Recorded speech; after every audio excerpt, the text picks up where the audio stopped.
Bem-vindos a mais um vídeo no canal Deus no Coração. Que essa mensagem possa transformar a sua vida, que Deus lhe abençoe sempre, e jamais perca a fé em Deus, que o milagre irá acontecer. Se tem uma coisa que não vale, que não tem como, não fecha nunca a conta, é você voltar os olhos para o passado e ficar pensando: ai, se eu tivesse? Ai, se eu tivesse feito? Não, essa matemática não pode, ela não é justa. Mas é impossível não fazê-la no momento em que você é impactado por uma situação dessa. Quanto é que está custando um sorriso aqui? Depende do dentista, né, que a gente vai. Quando a gente vai lá e eles colocam aqueles menteques na boca da gente, fica quase com um apartamento o preço.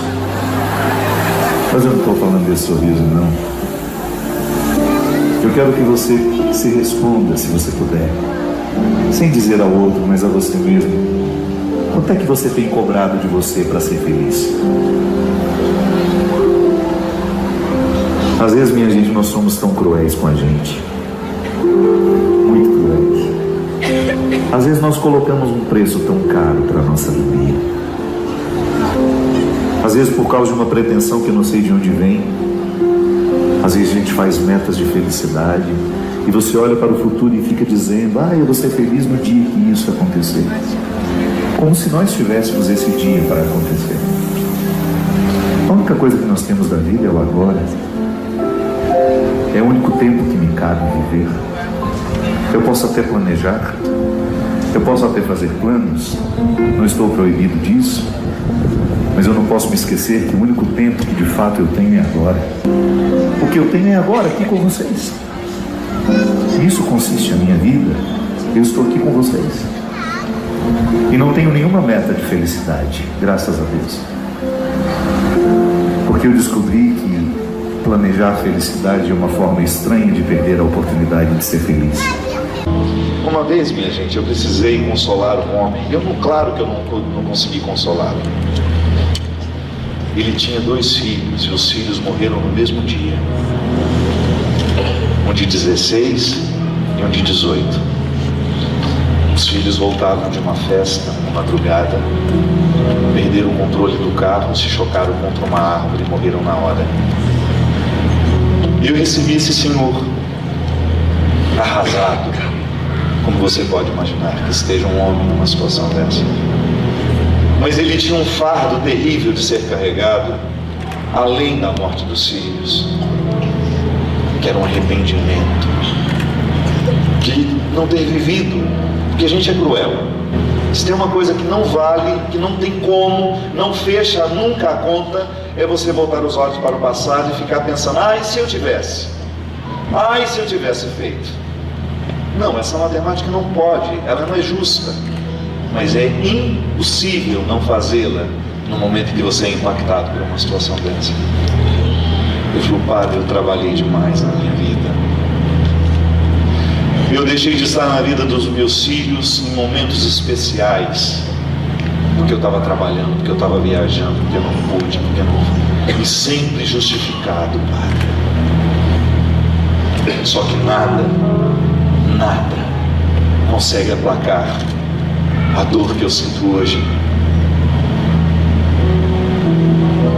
Padre, se eu pudesse voltar no tempo. E a frase que mais me doeu, minha gente: se eu tivesse perdido um só, será que eu viveria diferente com aquele que ficasse? Será que eu teria tempo de mudar a minha conduta, padre? Será que eu saberia perceber o que de fato me enriquecia naquela vida? Eu trabalhei para deixar uma herança. Juro para o Senhor, bem intencionado, padre. Eu fui um homem que levantei cedo a vida inteira, porque eu queria deixar uma herança para os meus filhos. Trabalhei e perdi os 2 no mesmo momento.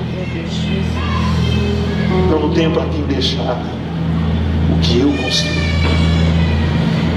Minha gente, isso é cruel demais. Não queira estar no meu lugar. E não queira estar no lado dele. Os 2 lados são desconfortáveis.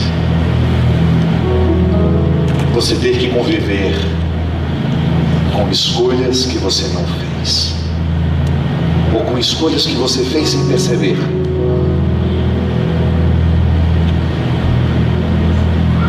É caro. Um dia esse tribunal se ergue e nós seremos colocados diante de um juiz, de um advogado de defesa, de um promotor e de um réu, que são a mesma pessoa. Você. O tribunal se ergue um dia, eu não sei quando será. Para este homem foi no momento em que precisou sepultar os 2 filhos, em que ele acordou e percebeu que não vivia a vida, que não vivia da maneira como ele merecia viver a própria vida, desfrutando da maior riqueza que você pode ter. Você já fez a experiência de ouvir os batimentos cardíacos de quem você ama? Você tem filho? Faz isso hoje. Põe a cabeça no peitinho dele e ouça aqueles batimentos cardíacos. E chegue à conclusão de que a sua felicidade depende deles. Sim. Escute os batimentos cardíacos de quem você ama. Você descobre o que te faz feliz na vida, o que te enriquece, quanto tem. E quando a gente perde, é como se uma parte de nós fosse arrancada. Eu não podia mudar a história daquele homem. Quem dera eu pudesse. Quem dera eu pudesse ressuscitar os 2 meninos dele, para ele não precisar fazer mais aquela pergunta que ele me fez. Quem me dera eu pudesse devolver os filhos às mães que os perdem, aos pais, aos irmãos, aos amigos. Quem me dera eu pudesse ressuscitar os que vão embora antes da hora. Não sei. Mas eu nunca mais me esqueci daquele homem. E sempre que eu percebo que estou sendo incorreto nas minhas escolhas, deixando de estar com quem eu amo, dizer o que eu preciso dizer, eu peço a Ele. Eu peço a Ele que me esclareça, que Ele coloque o entendimento em mim. Porque o metro quadrado mais caro desse mundo é aquele que nos coloca ao lado das pessoas que nós amamos. Reúna os que você ama.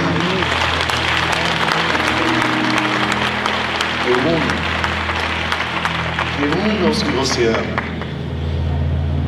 Dá um abraço neles e veja quantos metros quadrados vocês ocupam neste mundo. Este é o metro quadrado mais precioso. Os outros podem esperar. Quem aqui não tem uma boa memória, uma boa lembrança de umas férias onde que tudo foi precário, mas a gente se divertiu demais porque as companhias eram boas? Descia para Cabo Frio, era 30 pessoas dentro de uma casa, usando o mesmo banheiro, 3 ou 4 velhotas de diarreia e você vai lá.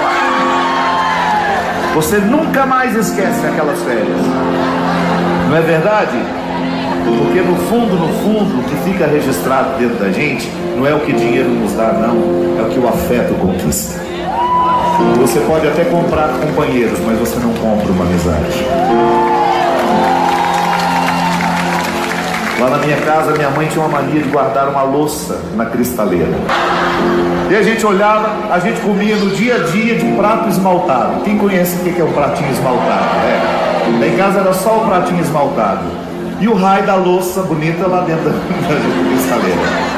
E aí a gente perguntava, mãe, por que a gente não pode comer nesse prato? E ela falava, isso é só para uma visita especial. O problema, gente, é que essa filha de uma égua dessa visita especial nunca vinha. A gente vai morrer e a louça quebrou e ninguém usou. Às vezes nós fazemos a mesma coisa com a nossa vida. Nós guardamos, deixa para depois. Ah, você vai ver lá que eu aposentar. Vai viver a base de Dorflex, vai dar conta de subir uma escada. Aí não adianta querer viajar. Tem que viajar enquanto tem força. Gasta o dinheiro com você. Gasta o dinheiro com a sua alegria. Gasta o dinheiro para você ficar bem, para depois você continuar trabalhando feliz. Não espere aposentar para poder ir viver o que você quer viver, não. Porque depois você não vai ter força nas pernas. Nós somos cruéis com a gente. Volto a dizer, eu, com as peregrinações que eu faço com os meus velhinhos, a minha maior alegria é de perceber que aquelas criaturas estão retirando os sonhos das gavetas. E infelizmente algumas retiram tarde. Volto a dizer, eu já não tenho força nas pernas para andar a pequena distância. Veio de longe. Porque trabalharam em nome de um futuro que chegou de forma muito injusta. Sim, a gente não tem que ser irresponsável. Você tem que saber o tamanho do seu passo. Mas você também não pode ser prudente demais, não. Porque senão você não vive e você morre e fica todo mundo lá, assim que fechou a tampa do caixão, querendo disputar quem vai ficar com o carrinho de mão do papai. Fica tudo se engalfinhando. É igual aquela pessoa que guarda o vinho. Nós temos um vinho aqui que é muito especial. Quando é que vai beber esse bendito desse vinho? Ah, vocês têm uma ocasião. Como a ocasião não chega, quando é que vão beber o vinho? Depois que o velho morrer. Às vezes já bebe até no velório do Davi. Vamos beber o morto. Olha o vinho que ele guardou a vida inteira para beber no velório. Então, que tire a louça da cristaleira, não faz sentido guardar. Tem sonhos a viver, dos pequenos aos maiores, tente realizar. Você merece. Você merece realizar o seu sonho. Faça de tudo para ele se tornar possível. Corra atrás. Divide em 24 preces, vezes sem a prece. Mas faz. É tão bom viver, minha gente. Se a gente fica mais leve do outro, à medida que a gente fica feliz, a gente fica mais leve do outro. E nada pode ser mais precioso do que a gente ser uma pessoa leve, que a gente esparra uma leveza por onde a gente vai. A gente tem que dar testemunho da nossa alegria. Não é que a gente vai virar bobo alegre, não. É que você vai viver de um jeito que a alegria vai lhe ajudar a suportar as tristezas. A melhor maneira de suportar as tristezas é desfrutando bastante no momento que a vida te dá alegria. É isso que te sustenta, que te equilibra. Nós não podemos ser os eternos cristãos da sexta-feira da paixão, com aquela cara descaída, desanimada. Não! Revistas de alegria. Ah, pai, mas eu estou numa pindaíba, não está sobrando nada, minha filha. Engana-se aquele que precisa de dinheiro para viver a alegria, viu? A melhor alegria não é o dinheiro que nos dá. Porque quando a gente está bem acompanhado, até um pão com manteiga na chapa e um café com leite vira banquete. E eu sei que quando você é apartado das pessoas que você ama, você é imediatamente confrontado com o significado delas. Como é bom a gente amar e ser amado. Depois de todo o dinheiro que você ganha, só faz sentido se você tiver com quem dividir. Porque quando a gente olha nos olhos de quem a gente ama, de quem traz significado na nossa vida, aí sim você descobre o que significa ser rico. Nós temos que planejar a vida, não é a morte. Aliás, infeliz de todo discurso religioso que nos faz pensar o tempo presente apenas como uma preparação para depois da morte. Isso é cruel. Nós temos que ser felizes. E não é à toa que o primeiro milagre que Jesus fez na vida foi qual? Multiplicar o vinho. Não foi curar um doente, uma deprimida. Não, foi não. Ai, Jesus, estou tão chateado. Toma um vinho, vou tomar uma taça de vinho que vai melhorar. O primeiro milagre de Jesus foi multiplicar a alegria da festa. E eu não sei por que a gente vai ficando triste com o tempo. Eu não sei por que o cristianismo foi perdendo esse caráter inicial de revolução, de gerar vida nova. A minha funcionária outro dia descobri que ela fez um plano funerário. Eu falei assim, pelo amor de Deus, por que você não gasta esse dinheiro fazendo uma prestação de uma viagem de férias? E ela me respondeu assim, porque quando eu morrer eu não quero dar trabalho para ninguém. Olha a pretensão. Eu falei, olha minha filha, se tem uma coisa que na vida eu fico satisfeito, é de saber que quando eu morrer eu não sou um problema meu. Pela primeira vez na vida, quando eu morrer, eu não serei um problema meu. não é? Ninguém tolera um defunto muito tempo. Vão dar um jeito de enterrar, vão na prefeitura, pede ajuda, pede Bernardo, vamos enterrar. De algum momento, de alguma forma nós vamos ser enterrados por alguém. Eu não tenho como alterar uma vírgula do meu passado. Você tem como alterar a sua? Eu não tenho como. Você tem como modificar o jeito como você saiu de casa? Pode ser que a gente tenha dado uma discutida lá antes, né? Uma má resposta, uma má criação, uma palavra torta.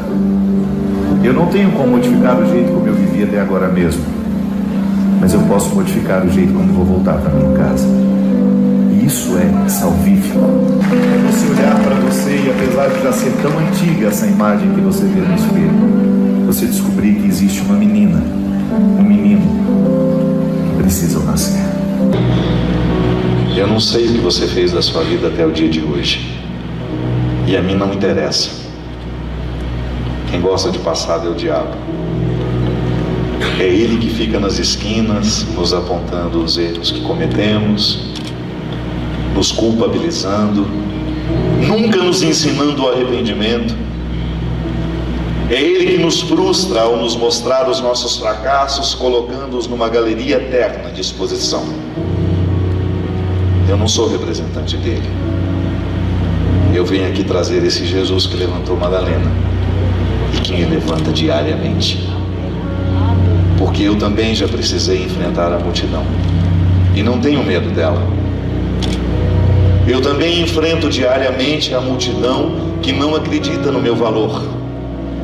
Eu também enfrento a ira dos religiosos sem Deus. E preciso sobreviver a eles, acreditando que o olhar de Jesus ainda está grudado em mim. Faça o mesmo. Sobreviva a este tempo de guerras, de ódios, onde um Deus cruel tem sido ressuscitado pelos interesses dos que o querem assim.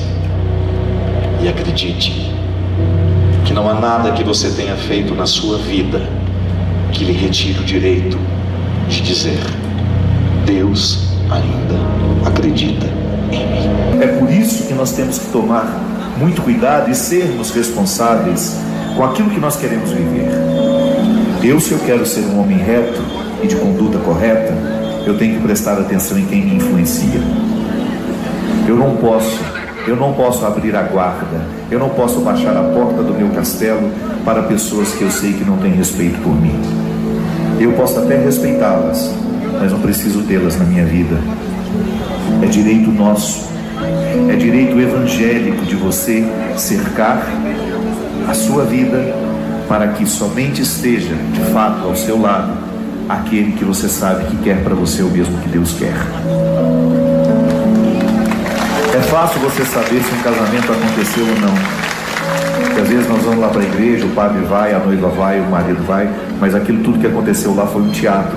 Porque o casamento não é o padre que celebra, o padre apenas preside. O sacramento do matrimônio, ele é celebrado pelas partes. É o marido e a esposa que celebram.